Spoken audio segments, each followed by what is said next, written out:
Boçal. Como é que chama esse tipo de bloco? Nem tem como fazer, nem tem como, já eu acho comer. Só vou devagar aí. Não, estamos bem. Estás? Yeah. Daí bem? Acho. Yeah. Agora, qual é a ideia? Fala a tua história, bro. Da minha história. Ok, bom. Primeiro, minha história. Minha história é deep. Eu não me emociono maninho com a história, mas ainda é deep porque é a minha realidade. Eu conto muito essa história. Quem me conhece, quem me acompanha já há algum tempo, sabe que de onde Sheldon é, qual é a história de Sheldon, qual é o testemunho, etc. Bom, Já sei. não, olha fora. Já foi, yeah. Ok. Começamos. Já, vai, assim, bro. Ok, a história de Sheldon. Minha história começa em 1998, com a minha mãe, de 18 anos só, fica grávida e meu pai decide não, tipo, assumir, né? A criança, não assumir o filho. Então ela morava no bairro da Catembe, ainda não existia ponte, não existia nada. E eu vou ligar, só posso desligar o dedo. Só para não ficar com todo. Yeah. Então, bairro da Catembe, aquela zona, não sei o que, minha mãe conhece meu pai, se envolvem, foi uma cena rápida, tipo, ela acabou ficando grávida nisso. E o meu pai também era um jovem, eu tipo, hoje não culpo a ele, era um jovem provavelmente, muitos de vocês já tiveram numa situação dessas, alguns fugiram, alguns negaram. E não foi diferente comigo, meu pai também negou. Só que graças a Deus, tipo, minha mãe acabou não chegando nesse ponto, né? Que nós vemos hoje em dia, muita gente aborta, não sei o quê. E ela acabou não chegando nesse ponto. E não fez o aborto e estou aqui hoje. Mas nisso, imagine, para uma jovem de 18 anos era muito difícil, principalmente naquele tempo, imagina em 99. É muito tempo, era muito retrocesso, tá vendo? Então, eu sou obrigado a morar com minha avó, só que minha avó também não morava na Catem, morava mais distante ainda, no distrito de Salamanga. Para quem está aí para Ponta Douro, né? Então, eu sempre friso essa parte que é para tentar vos trazer a realidade que existia naquele tempo. Porque se hoje Ponta Douro está como está, estamos em 2022, tentem pensar como é que está essa zona em 1999. Era muita escassez, era mato, tá vendo? Se nós temos zonas aqui perto da cidade que era mato até sangue, imagina lá que alguns sítios ainda é. Então era mesmo uma zona muito recôndita, havia muita escassez. Só para vocês terem uma ideia, nós não tínhamos água potável, nós não tínhamos basicamente aquilo que nós chamamos do básico, que muitos de vocês têm hoje, reclamam. Eu não tive isso. A nossa família vivia com base em venda de frutas mesmo que estavam plantadas em casa, mangueiras, a castanha de caju. Eu lembro que uma das minhas primas tinha que sair para... Tinha uma praça lá onde vinham os autocarros, então ela tinha que sair de casa e ia vender, porque nós tínhamos muitos cajueiros em casa. E a nossa água também, não existia água potável nesse ano, não existia energia elétrica nesse tempo, naquela zona. Nossa luz era mesmo à base de velas, nossa água era água de poço, por isso que eu tenho muitos problemas de pele até hoje, porque aquela água não me caiu bem. Eu era um menino cheio de tinhas, se eu encontrar alguma foto disso, vou colocar aí, é verdade. E nisso, pá, eu dei graças a Deus, eu coloco sempre Deus à frente de tudo. E foi uma cena de uma tia, passados 4 anos, uma tia minha decide me levar para vir morar aqui na cidade e me dar a oportunidade de estudar, etc. Me dar uma vida melhor. Claro, não é a vida que talvez hoje eu tenho ou o Edson tem, mas naquele tempo já era alguma coisa. Para a realidade que eu estava a ver já era alguma coisa. Então eu venho à cidade, morava no bairro de La Holanda, e eu acho que se alguém me conhece de La Holanda vai se identificar com isso. Passamos para o bairro de La Holanda, minha tia tinha condições básicas e estávamos a morar lá. Comecei a estudar, estava estudando, Eduardo Mondlane ainda era primária nesse tempo. Depois passei para a Luta Continua também, ali perto da zona onde nós estávamos. E começou a estudar, etc. Parecia que tudo estava a andar bem. Parecia que, ok, agora as coisas vão andar. De repente, mano, as coisas desandam. Eu chego, acho que foi 10ª classe, eu sou obrigado a ir morar com minha mãe e meu padrasto. Meu padrasto me dá essa oportunidade de ir morar em casa deles, que eu chamo de pai hoje. Foi a única pessoa que eu consegui ter uma identidade de pai, porque nunca tive pai. Então, meu padrasto me leva, vou morar em Campo Ande, perto de Belo Horizonte. Foi lá onde eu fiz muitos amigos. E alguma coisa me despertou naquele tempo, porque nós tínhamos uma realidade pobre, mas à nossa volta tinha muitas pessoas ricas, de classe alta. E para mim, eu não olhei aquilo como as outras crianças olhavam. As outras crianças eram ensinadas que o rico é bem, que o rico faz mal às pessoas, que tem rouba, o rico... Exatamente. Então até me que tem coisas ilegais. Então eu tive a oportunidade, Eric Bull, charada aí para ti. E esse amigo foi uma das pessoas que me deu essa entrada, essa porta, para começar a entender como é que os ricos realmente viviam. Então nisso eu comecei a participar, né, da vida deste meu amigo. Comecei a ver como é que era, ele convidava para festas, convívios, não sei o que, irmão da Jenny. Então, nessa cena toda, eu fui vendo, minha realidade ainda era bad, mas eu fui vendo, fui aprendendo, fui vendo que, quer dizer, ser rico na verdade não é tão bad como as pessoas dizem. As pessoas criam um monstro na riqueza, mas o problema não está aí, o problema é naquilo que está dentro de ti. A riqueza só vai potencializar aquilo que tu já és. Então eu comecei a moldar meu caráter para não olhar para o dinheiro como uma cena bad e também não permitir que o dinheiro me controlasse e eu controlasse o dinheiro. E nisso eu ainda não estava a perceber, a mentalidade estava a ser criada em mim. E mais uma vez acontece uma coisa velha na minha vida. Minha mãe separa-se do meu padrasto, a única pessoa que eu via como pai. Depois disso foi um período muito perto para mim, porque eu tenho que voltar para a casa da minha tia. Minha tia havia perdido tudo e fomos obrigados a ir morar em Zimpeto. E eu acho que essa foi a época mais triste da minha vida, porque eu não tinha muito dinheiro, mas já estava acostumado a uma certa base, right? E de repente eu estava a dormir numa garagem. Tipo, é uma história que eu não conto muito, porque ainda pesa para mim, mas eu dormia literalmente numa garagem. E era uma sala, uma cozinha, um quarto, e ao lado tinha uma garagem. Então esse quarto era da minha tia e eu dormia com meu primo Samito nessa garagem. E tipo, era literalmente garagem, era o chão mesmo, aquele de cimento, e nós tínhamos aquela poeira toda de cimento, mosquitos, toda a cena, e aquela era a minha realidade.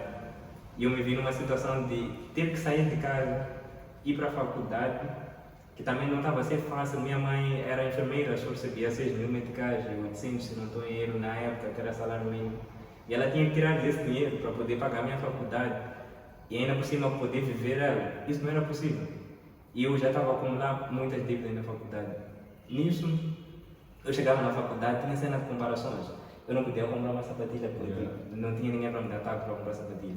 Não podia comprar uma pasta nova. Eu tinha que repetir roupa para a faculdade. Então, era muito bem para mim.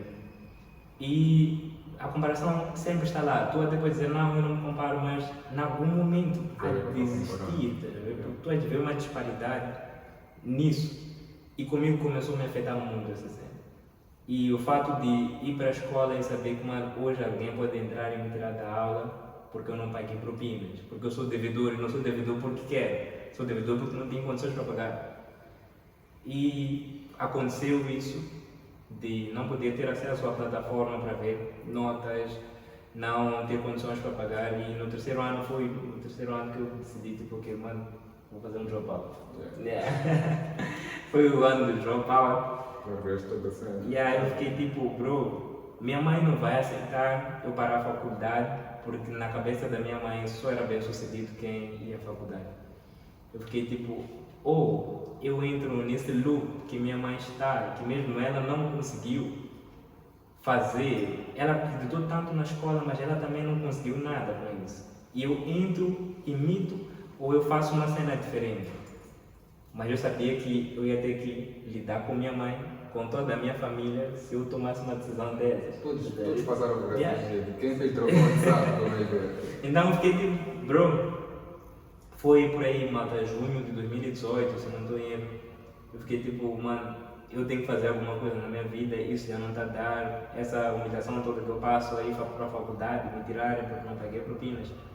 Eu tive que inventar uma história para minha mãe para ela poder me deixar no país. Eu disse, olha, no ano seguinte eu vou para Portugal com os amigos, que era Edwin e Fernando. Então, esse semestre eu não vou estudar, que é para me preparar para essa volta de estudo. E eu fiquei tipo, eu sabia no fundo que isso não era verdade, que não ia acontecer, mas eu fiquei tipo, porque se essa é a única maneira dela aceitar isso, então eu vou fazer essa cena. E eu fiz essa cena e foi tipo o mês, a mesma coisa que aconteceu agora, você vai ver como é engraçado. Eu desapareci a partir do mês de julho, que era o mês de férias, na escola. Simplesmente desapareci de tudo. Não ia mais para festas, não ia mais para convívios, nem nada. Fiquei em casa a estudar. E eu lembro de uma frase que meu tio me disse, quando ele soube que eu parei de estudar. Nós estávamos a voltar de uma festa de família. Ele me disse assim, tu não vais ser nada se tu não fores para a escola. E lá eu não esqueço dessa frase que ele me disse. Eu fiquei tipo, eu vou provar que eu vou ser alguma coisa sem precisar ir para a escola, porque educação não é ir para a escola. E a partir daquele momento eu já tinha um outro gás. Além do fato de eu querer ir longe, eu já tinha aquela frase que sempre me acompanhava e ficava tipo, bro, eu não posso perder para essa frase. E foi isso que aconteceu. Mano, eu comecei a estudar tipo um louco. Eu entrei no YouTube, eu comecei a aprender marketing e fui deep nisso. E aí eu comecei a ver os primeiros resultados no final de 2018. Já conseguia comprar uma sapatilha, já conseguia comprar pequenas coisas. Eu entendi que, ok, existe uma oportunidade nisso. Então, em 2019 também eu comecei a estudar, tive vários certificados de marketing, fiz fora, Google, não sei o que, etc. Fui começar a gostar daquilo e eu olhei e fiquei tipo, há um espaço para eu ser uma autoridade em marketing digital aqui em Moça. E eu vou tentar conquistar esse espaço. E as coisas foram crescendo, fazia designs, não sei o que. Eu ainda tenho um telefone, meu Note 3, que eu sempre falo que não olhem muito para as condições, porque eu não tinha condições de fazer as cenas. Mas eu nunca olhei para a dificuldade, fiquei preso à dificuldade. Para fazer designs, eu saía para cá de Ivan, no jardim, eu saía de Desempenho para o jardim, ia fazer em casa dele, vendia, depois voltava para o meu Blitz. Porque ele não podia me emprestar laptop, porque ele estudava com laptop. E ainda assim, eu não podia deixar aquilo ser uma barreira. Ah, eu não tenho. Eu sabia que meu primo tem. Ainda que ele zangasse comigo, eu ia lá e fazia assim. E comecei a fazer flyers, tu lembras? Saindo de Fipstar, não sei o quê, flyers, não sei quantos. E chegou um time que eu fiquei tipo, o que eu tenho agora? Eu tenho o Note 3, que guardo até hoje esse Note 3, eu vou pedir Edson para colocar aqui nesse vídeo. Guardo até hoje porque é a minha história. E eu fiquei tipo, eu posso fazer design a partir do céu?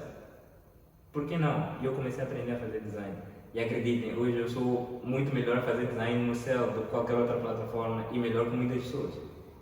E me tornei uma referência porque usei da minha escassez para criar uma oportunidade para mim. E fiz isso em várias outras vertentes, várias outras cenas.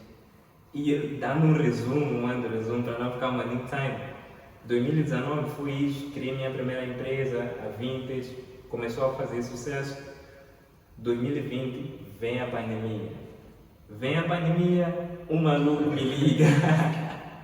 Edson, me liga, tipo, bro, foi 2019, 2020. Currency Lab foi março, tivemos o primeiro lockdown. 2020. Foi o primeiro dia que nós começamos a executar tudo da Currency Lab. 2020. Me liga, Edson, bro, que tal, vamos fazer isso, não sei o quê. Eu começo com Edson, depois vem os outros brothers, Yannick, Bruno. Fizemos um join, criamos a primeira academia online em Moçambique. E foi uma cena de louco. E nessa cena, bom, eu comecei a ter uma outra visão, acabei saindo da Currency Lab, mas aprendi muito das pessoas que estavam ali, da visão, e entendi que existe muita oportunidade nesse mercado digital, que as pessoas não estavam a ver, não estavam a aproveitar. Nisso saí, fui fazer minhas cenas, a Edson também começou a fazer cenas dele, etc. 2020 passa, 2021, tipo, início do ano as coisas Não, foi 2020 que eu comecei a morar sozinho. Yeah. 2021 foi meu aniversário. Foi onde eu já fui te visitar. Espera, foi janeiro aniversário desse ano. Foi aniversário desse ano. É 2020. 2022. Tu foste no meu aniversário, em 2021 comecei a morar sozinho. Em maio de 2021 eu comecei a morar sozinho porque eu fiquei tipo, ok, mano, eu já consigo me sustentar, eu já consigo dar espaço, já não quero tipo, estar em casa dos meus pais. Eu tinha quantos anos? 22. Em 2021 eu tinha 22 anos. Saí de casa da minha mãe, começo a morar sozinho, começo a construir. Vamos passar aqui também um vídeo da casa. Já passei outro vídeo. Ok. Mas também posso passar aqui só para vocês terem um feedback. Onde ver eu e a Shell com um fogão, nada a ver, bro. Literalmente não tínhamos nada. Eu começamos a construir as cenas. E nisso, o que aconteceu?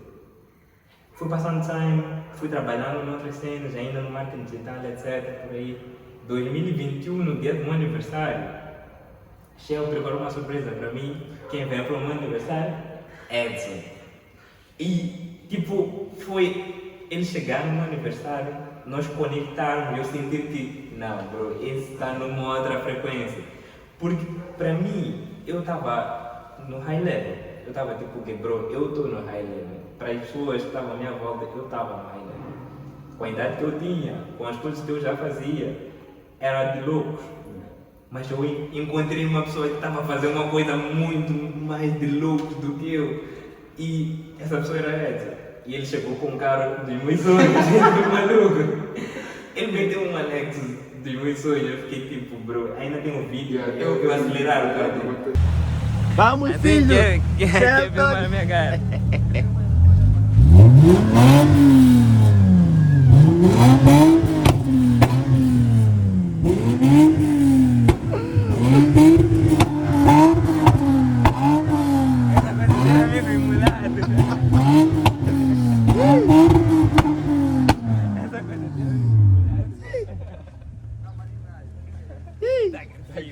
Shelton, comentários. Não come. Feza falou contigo, né? Sobre video shoot. A cena de. Tá vendo a emoção, like, bro? Ele não sabe. Tá vendo a emoção, tipo, bro? Meu dream, like, bro, eu vou te mostrar no meu cel desde manda 2000, não sei que, foto de Lexus assim, full, bro. Esquece. Fiz a logo, guys. Esquece.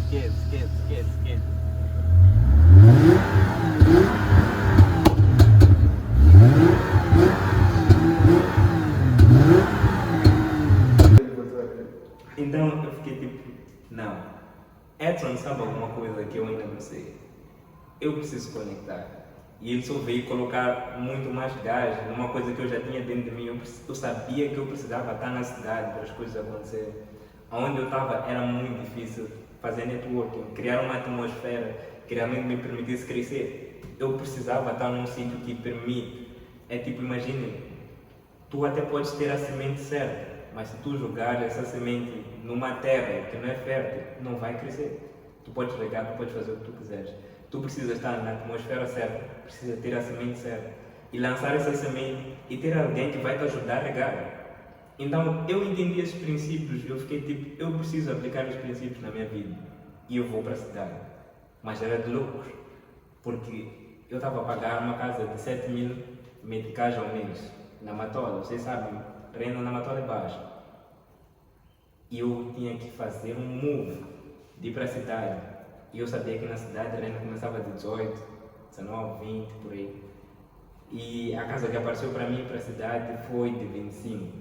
Fiquei tipo, bro, é 3 vezes o que eu estou a pagar aqui um mês. Será que eu vou conseguir essa cena? Mas eu não coloquei limites nisso. Eu fiquei tipo, bro, vamos. Eu sei que quando eu chegar lá, a solução vai aparecer. Eu vou fazer esses 25 em menos tempo do que eu faria aqui. Porque eu estava nessa atmosfera, estava aí para essa energia, estava a mudar a frequência. Então, dito feito, foi um fight. Aqui é muito mais espiritual. Eu vou-vos ensinar um pouco mais disso, se vocês acompanharem meus conteúdos. Que existe também essa questão espiritual, da atmosfera, de frequências, ok? Que às vezes você tem que quebrar essas frequências para poder ir para o próximo step. E eu quebrei essa frequência.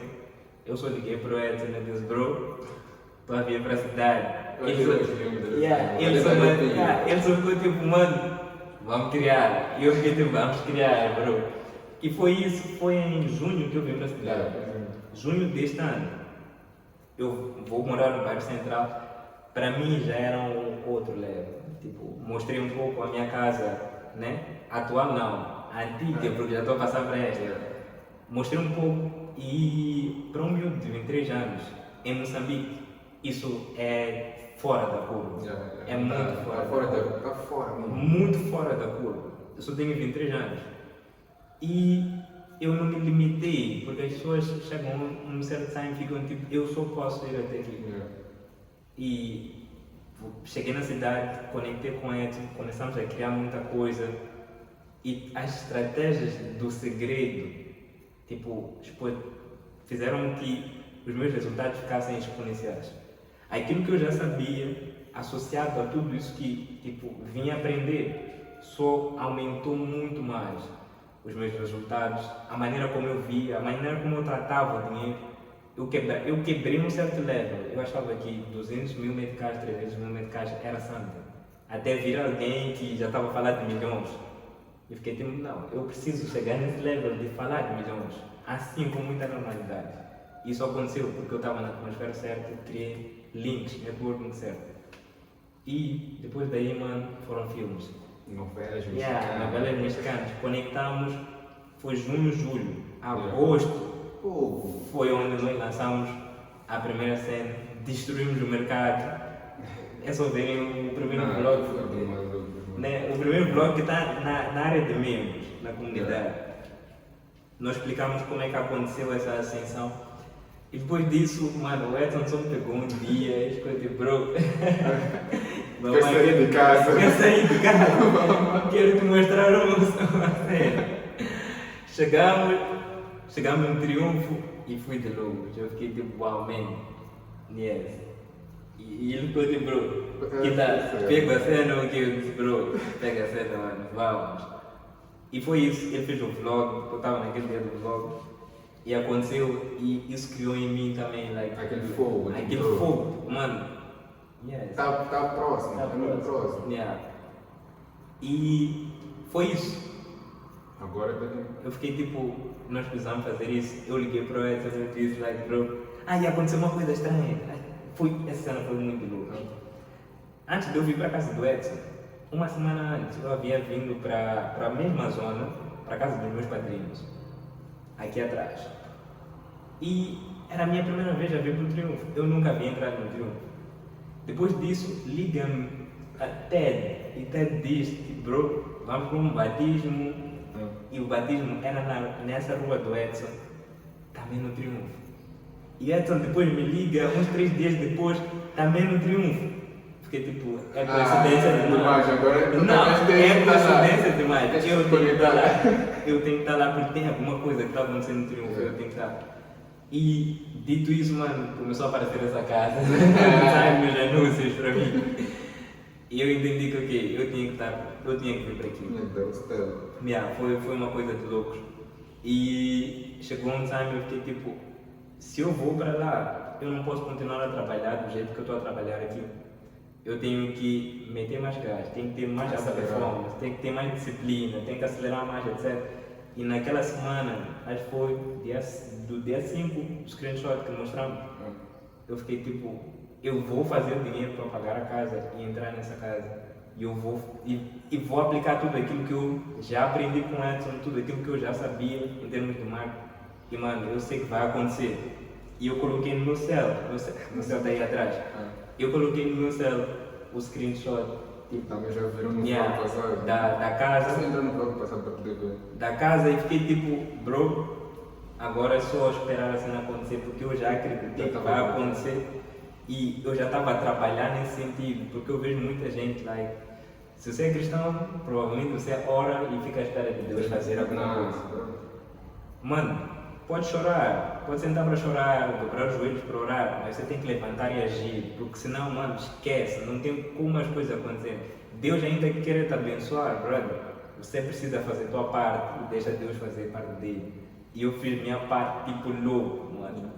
Fiz minha parte tipo louco. apliquei todos os conceitos, exatamente tudo aquilo que nós ensinamos no segredo, eu apliquei a mesma coisa.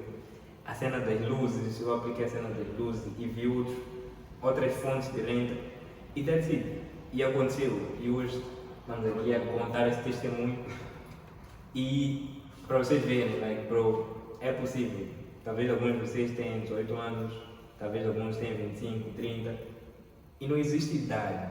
Simplesmente você só tem que aplicar o conhecimento certo, com a velocidade certa e as coisas começam a acontecer.